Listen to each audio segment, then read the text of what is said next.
introduce ourselves a little bit and tell you guys about our mission trip that we did over the summer. So I'm just gonna tell you guys a little bit about who we are and where we're from and how it came about that we're actually here in America. Because as you might have heard, we're from the Netherlands, Holland. There's always confusion. Is it Holland or is it Netherlands? Let me put an end to all confusion. It's the Netherlands, and Holland is a province somewhere. There are two provinces actually, North Holland and South Holland. And we're living in Rotterdam, which is in South Holland. Okay, so, yeah, where to start? Basically, me and my wife, we were both in the medical field. So Renata is a midwife, as some of you might have heard. And I'm a nurse, and I've been working in the hospital for, I think, 10, 12 years. Renata has had her midwife practice for like 16 years. Delivering babies, you know, we're doing our stuff, you know, building our lives. We have our own home and making a little money, which was not bad. But then God like knocked on our doors, like basically literally. In that time we were like in the Netherlands. You don't have like vocational workers. You know, basically everybody is a volunteer. You have preachers or pastors, which they would get paid, but like basically everybody else in church is a lay worker. And so Renata and myself, we planted a church. I think it's like 14 years ago now, 2005 I think we began. And some of the people here in the room from Holland, Esther was one of the people who helped us start this church plan. And our goal and vision for this church was just to reach the unchurched. So it didn't look like most of the traditional churches. We did everything to accommodate those that are outside. And so we're living in a multicultural city in Rotterdam where people from all over the world you know, are present. And you know, one of the things that struck me in being in church from basically childhood was that there are so little people actually came to faith, at least in the Netherlands. I don't know how it is here in America, but the Netherlands is a place of spiritual darkness at the moment, basically all of Europe. And a lot of churches basically cater to themselves. We make programs and we do stuff and we organize a picnic or, you know, but who shows up to these picnics? The church people. Yes.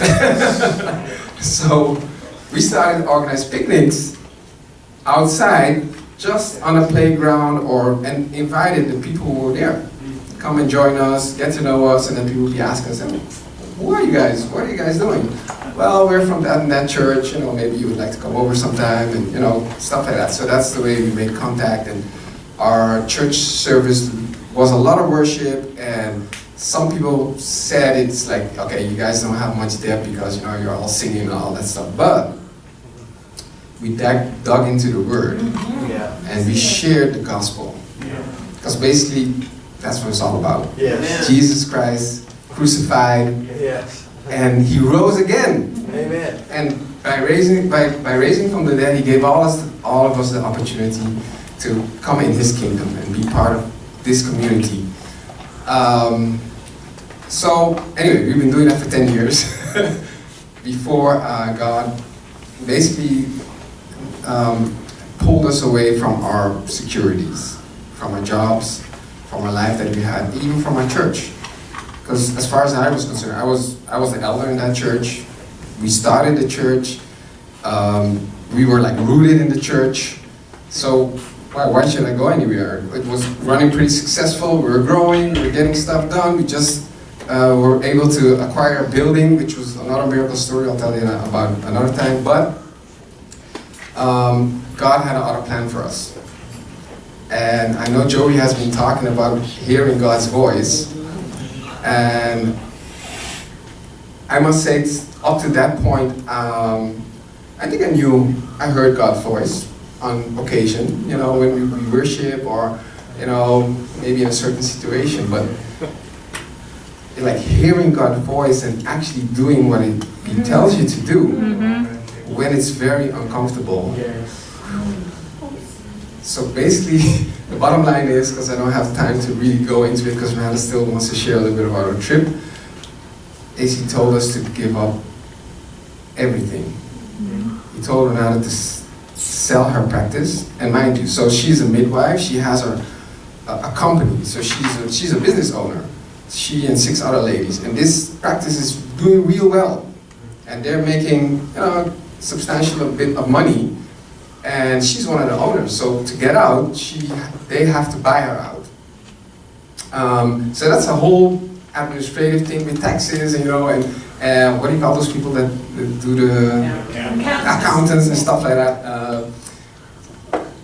And God told her to do that, and He told me to leave my job at the hospital. But then what? You leave the job, you have no income, and we started in the Netherlands because, while we were doing this church plan, we always had this heart for worship, and we'd be going to churches inside of the Netherlands, but also outside. In France, we've been to Germany, Belgium, teaching congregations about worship and worship teams. So we were doing that on the side, and then we said, well, probably that's what we should do. We built this ministry called Overflow Ministries, and that started to take off a little bit, and then just as we thought, like, hey, actually we could make a living maybe from this, and we had another plan. And He called us to the United States. And I gotta tell you just one little story about that. Do I have time? Yeah. You're good, go.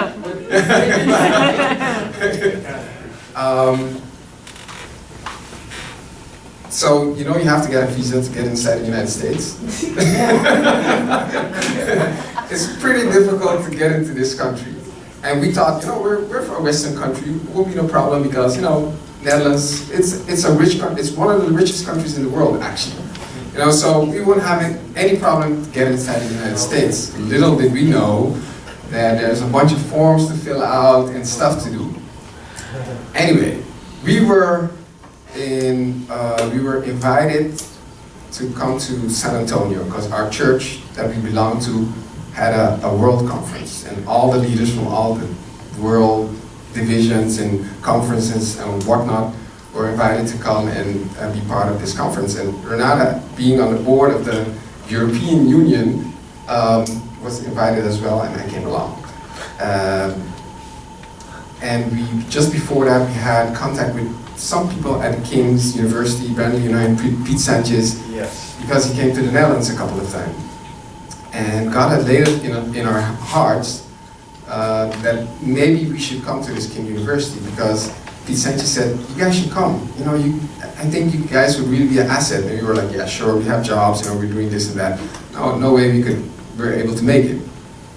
But God orchestrated it that actually we came to San Antonio. Now San Antonio is like 4.5 hours drive from Dallas, something like that. And we said, well, if we're in this area, we might as well go and visit and see if it's possible. And we've been saying to people in the Netherlands, we're going to the United States for like a year. And they were like, when are you guys going? We'd be like, yeah, maybe next semester. And then next semester would come around, when are you guys going? Like, yeah, maybe next semester. So at a certain point, people stopped asking, and people were like, yeah, you guys are, well, whatever. But we saw it as an opportunity when we came here. Like, maybe God has something for us here. Let's drive over to, Dallas, and come visit the Kings. But we didn't have an appointment with Pete. We didn't even have his number. So we came to Dallas without knowing that anybody would even speak to us. God orchestrated it, we got it in order. Pete Sanchez helped us sign up, and then we had 6 weeks time to start school, because this was, do you know the date? This was the beginning of July 2015. Beginning of July 2015, and school started August 24. We walked in a park a little bit. I'm skipping some stuff because the story is too long, and we were saying to each other, well, actually, if this really happened, this has to be a miracle from God. Because we have 6 weeks time to get a visa, get a plane ticket, get funds to come and study at King's University. And our goal was, like, we'll come for 4 months. We have money to pay tuition for 4 months. We came back to the Netherlands after that conference, and our Dutch union called us to say, okay, so tell us a little bit more about your plans, because you went and visited that school. What are you guys up to? So we went and talked to them, and they helped us with some of the tuition money. So there was the money was there. Then we went to the embassy, and they, when you start going on the website, you start reading like what are all the requirements and all the stuff that you need. And then we saw, well, it's 2 to 6 months, 2 to 4 months usually it takes to get all these things in order. And we're like, yeah, we have 6 weeks, this is not going to work, But anyway, we said before, if this happened, it's really a God thing, because it's impossible. We applied, and we got our stuff in order, but we had to go pick up our visas at the embassy in Amsterdam. Now the embassy is like a fortress, It's like when you go into airport security, you gotta go to these gates, and they have bulletproof glass, and so you could look inside. Like inside is where that's our goal, to get inside. But how do you get inside? If you don't have an appointment, because that was it. We didn't have an appointment, so we went there and hoping, praying to God, just let us in, because when we're in, we might get an earlier appointment so that they could approve our visas. So they said, no, you can't get it, but if you email, they might, consider to give you an earlier date.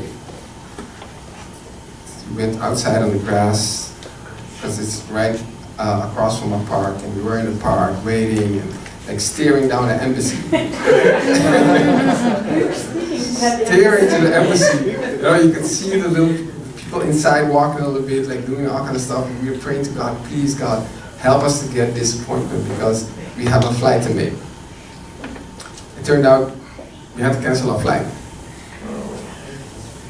And we were like, God, is this really what you want us to do? Because, this is costing us money and it's not working out. And school is starting, and people in America were saying by now, well, maybe you guys should come next semester. Because if you miss the first week of school, and, it might be, and we were like, no. But imagine what we felt at that time. We were very unsettled. But we heard God. We were pretty sure we heard God that, this is what we should do. And we pressed forward. And what happened was that we got an appointment a little earlier, so like in the week. This was on a Friday or Thursday, and we got an appointment for Monday. Which is a miracle. Which was a miracle, because it's just like the weekend, like just past the weekend. But then still, it takes 3 days after to get your actual visa stamp in your passport, because you go to the embassy, you get an interview, they see if you're, a good guy, and that you're not coming here to do craziness or whatever. But then they keep your passport. They stamp it, and then they send it to your home address. We booked a flight for Thursday. So Monday we went to the embassy, like Thursday, that should be good 3 days. We should be able to fly. So Tuesday comes around, we're like, okay, Wednesday, they have to come in on Wednesday, because if they don't come on Wednesday, we can't fly. They have our passports. Wednesday comes around, no passport. We're like looking outside the window for a mailman to come around. Mailman came and went, and no passports in the mail. We're desperate now. We're like, okay, this is not going to happen, because we can't afford to book yet another flight. Remember, we canceled our first flight. I think Renata went to look up online, like, okay, could it be that, because we called the embassy and they said, no, we sent it already, of course, because you know, it takes 1 or 2 days for the mailing officers to get it to whatever home it needs to be at. So they said, no, it's out of our hands. We can't do anything for you guys. And we found, I believe this is just like, yeah, God speaking to Renata and, you know, just intervening in that moment for her to look on the website and find out that what this embassy sends all of these passports to a small bookstore, bookstore it was, right? A bookshop, which also functioned as like a postal office. So we called the place and said, you know, are our passports there? And the guy answers, yeah, they're there. You know, it's not really allowed, but you know, if you guys want, if you had another guy, he shifted his shift and he worked that day, and because he said, like, if the other lady, which normally works here, you know, you would have tough luck. That won't happen. But you know, I don't mind. If you guys will come, I'll put him on behind the counter for you guys. Just come pick him up. So I went with a friend to Amsterdam because I couldn't drive. I was so nervous, you know. Went to Amsterdam, picked up our passports, and we flew that morning. It was Wednesday that night. It was Wednesday, and like it was Thursday morning that we flew. We drove to Brussels to get our flight, and so that's how we ended up in the United States, listening to what God is telling. In the meantime, we've been here for 2 years.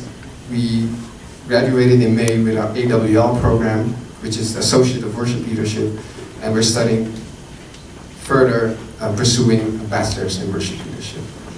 I'm going to give Renata the microphone now and let her tell you about our amazing trip and adventures with God in the recent, like the last couple of weeks. And she take it over.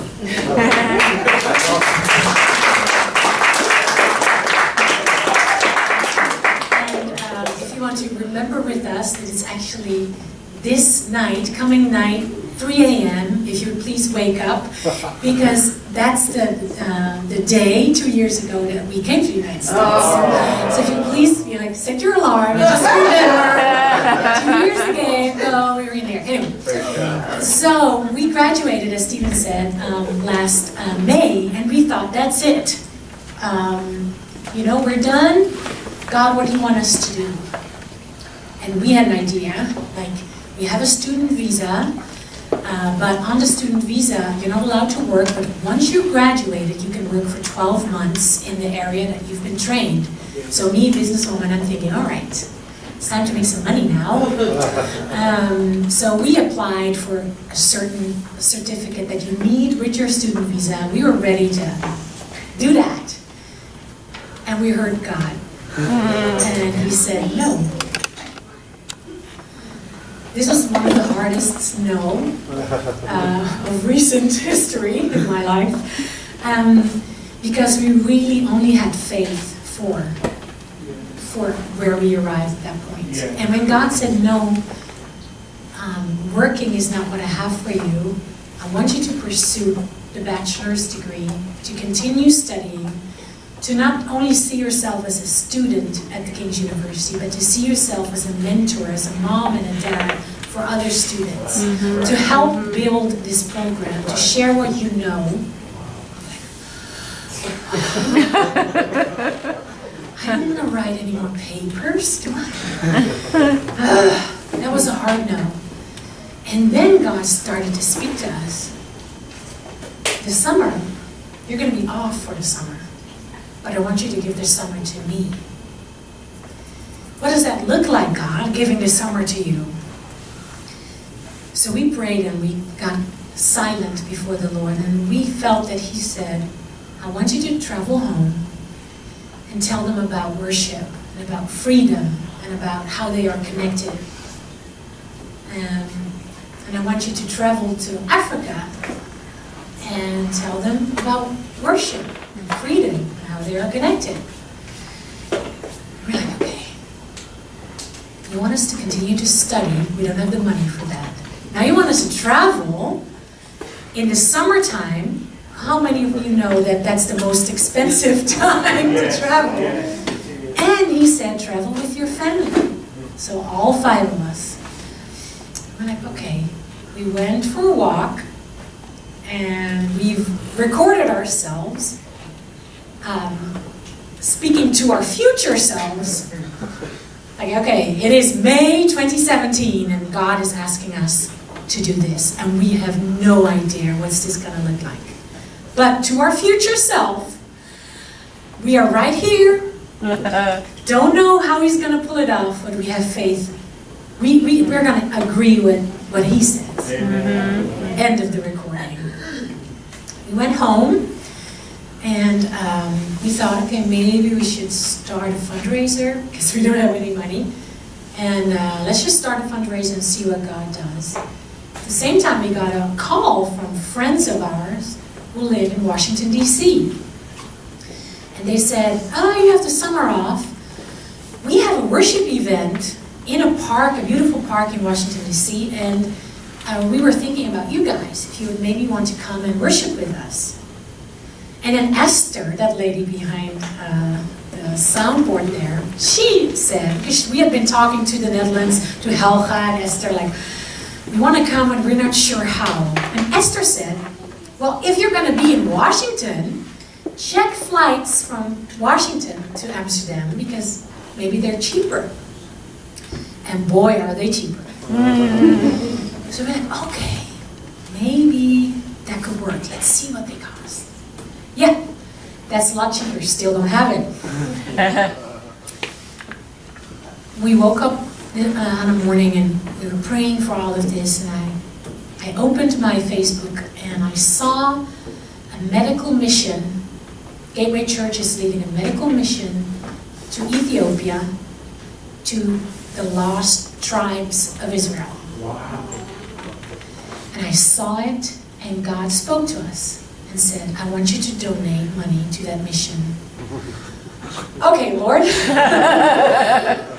We're trying to gather money to fly from DC to Amsterdam. And are you telling us to the Jew first? I said, yeah. So we went on our account, and we had $227. And I thought, okay, 50? And God said, no, 200. So I asked Stephen, I'm hearing 200. What are you hearing? He said, yeah, let's do 200. So we donated $200 to the medical mission to the lost tribes of Israel in Ethiopia. 2 hours later, we got a text message from a certain rabbi who is not here with us today, but his wife is. And they said that they felt the Lord's call to help this first part of our journey. Within 2 hours of us donating $200, we got more than double back. A couple hours later, from another corner, which I didn't expect it, more donations. A couple of days later, from this house, donation. By the time we arrived in Washington, we felt, maybe this will work. We still needed more funds to actually fly with the 5 of us. And the people in Washington told us, we don't have any money, but we might have like $200 to give to you. After the worship event, they didn't give us 200, they gave us 1,800. And 6 hours later, we were on a plane.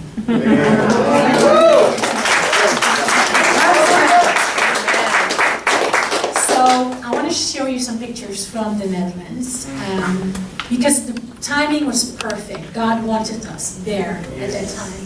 And the first picture, can you, this is a small group in our church in the Netherlands, a church that we planted. This is a Wednesday morning where we have coffee, we open the Bible, and in Dutch there's a word, it's called gezellig.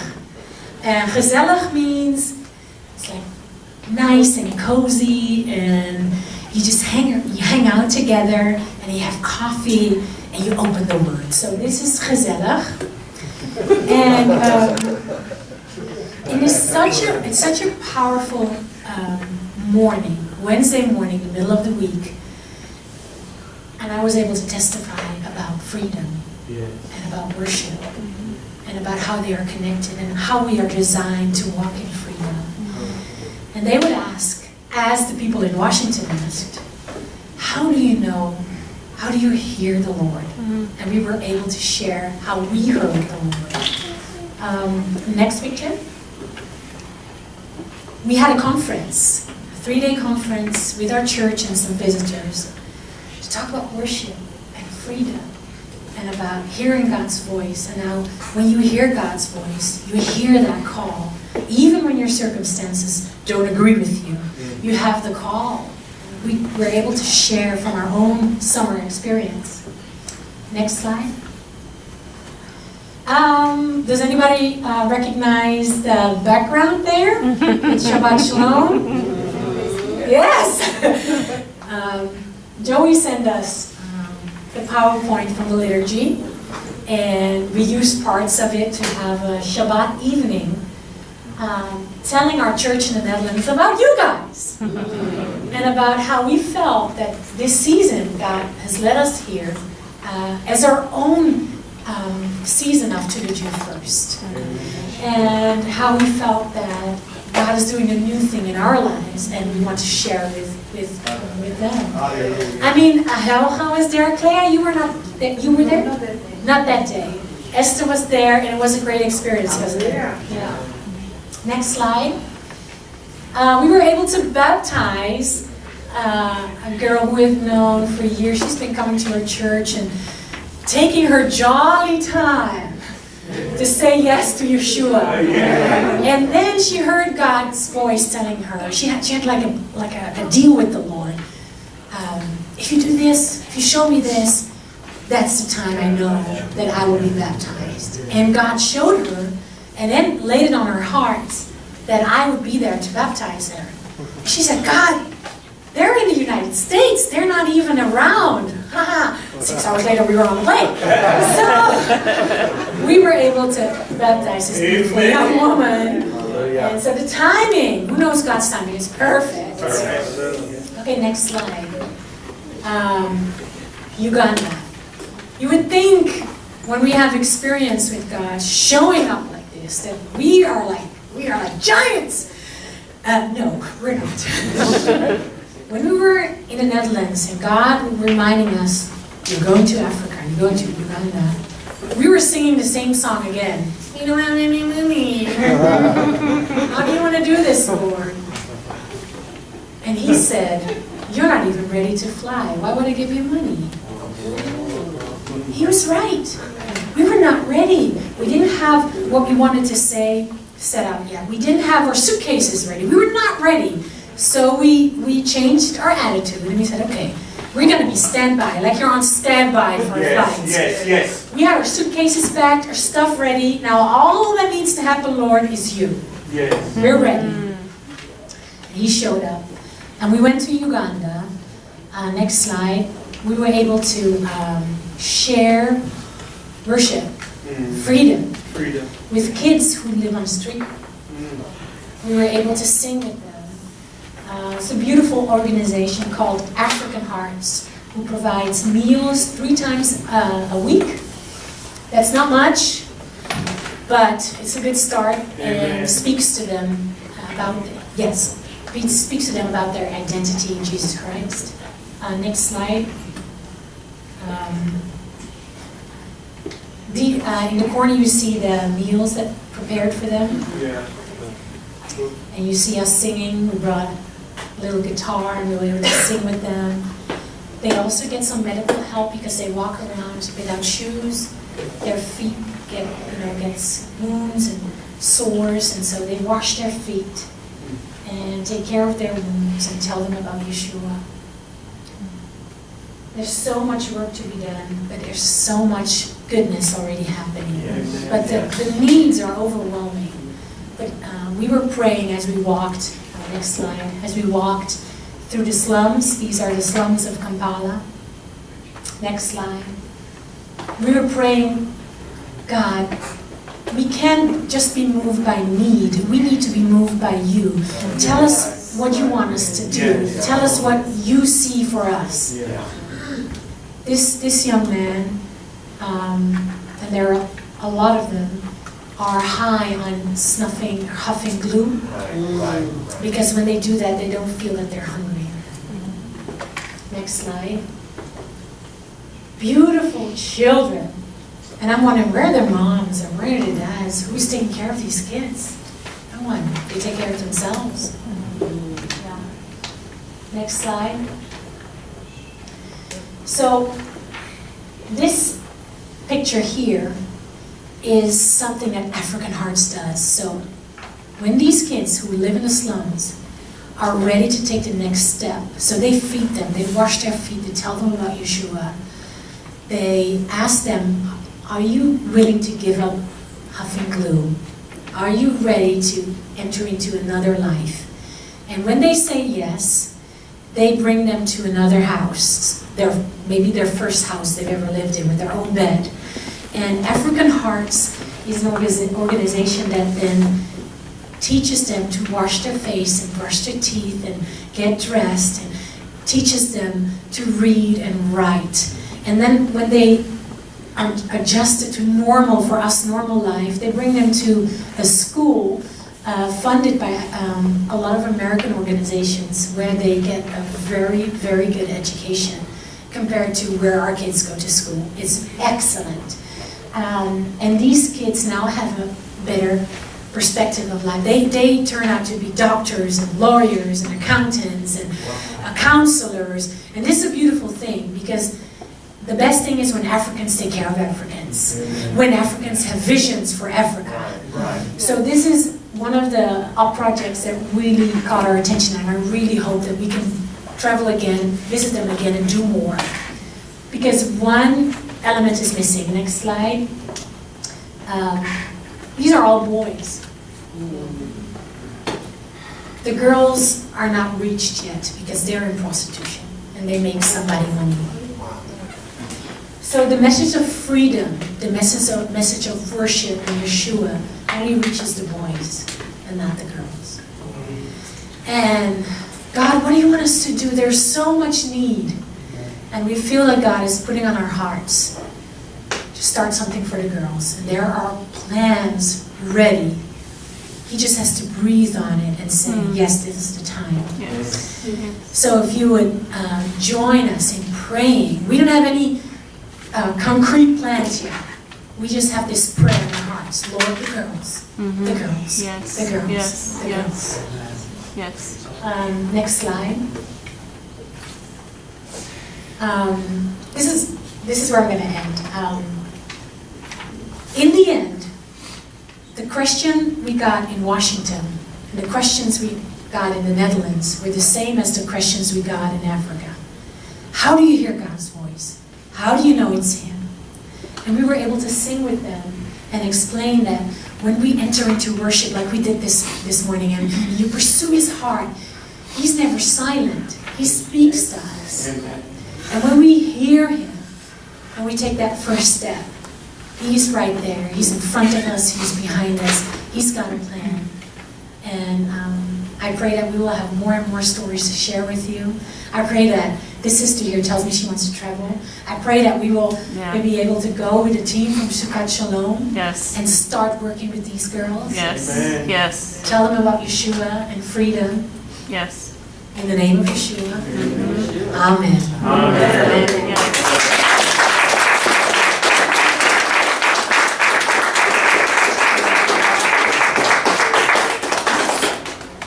Does anybody have some questions? Yes. Several years ago, we had a group from Africa. They were kids who were orphans, and we certainly, nobody ever leaves here without us giving them a donation. But we never heard from them again, and they sang and danced for us, and they were out of Florida, or at least that's where we sent the check.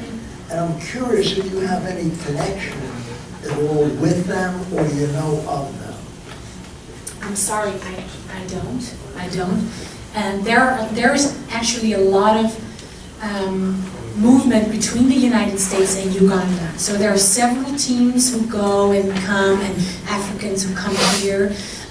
Gateway Church has even some people that we met in Uganda who've been here a couple of times to get some training, and so I do know there's a lot of, God is putting Uganda on a lot of hearts in the DFW area, and what I like, the movement that we see, that it's less Americans who come and tell them what needs to be done and write a big check, and it's all about what our vision as Americans or Europeans is, but it's more and more becoming, okay, you, local person, what do you see? How can we help you? Yeah. What do you see that needs to be done? And our heart is really to support those kinds of missions where Africans get empowered Yeah. and are able to do it. And if we can help them with money and with some training, yes. At the end of the day, we will leave, you will stay, and you'll be strong to do it. So,